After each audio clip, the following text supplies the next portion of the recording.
And with digital marketing, within 3 to 6 months, you can learn everything you need to start a basic business and start getting results. But the issue I think most people have is that they are fixated on the money. Yes. They just want to make money. And while it is true, yes, I've seen... Don't have, it's not everything is about coding. Now he's making his money. You have different branches like cafe where people can come in to browse.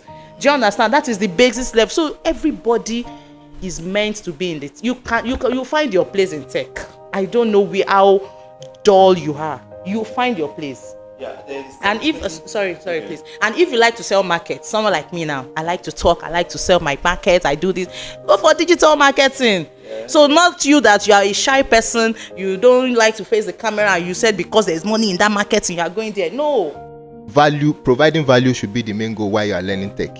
If you are just learning tech for the money, the end for you will be frustration. But if you are learning tech to provide a value, then that value is going to attract the money that you are looking for. So just make sure that you are focused.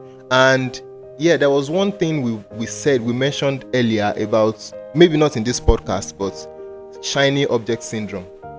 Like your friend is doing coding, used to want to go into coding. Your friend is into digital marketing, you also want to go. It's just like a rolling stone that gathers no moss, as they say. You are just going to end up frustrating yourself because you are going to spread yourself thin, trying to cover so many tech skills and not knowing anyone in depth enough to be able to command the kind of value that you are hoping. The thing is, people need money. If your eyes is fixated on money, like it's money, then you won't have time to think. You have cybersecurity. Cybersecurity, there are some people who will just come because they want to actually they want to be maybe red teamer because they actually want to perpetrate many bad things. Do you get it? So you need to understand. But there are some parts when you learn well, you're going to earn well. That is the point, right? Noise. Yeah. Little achievement, sell it. Yes. Make noise about it.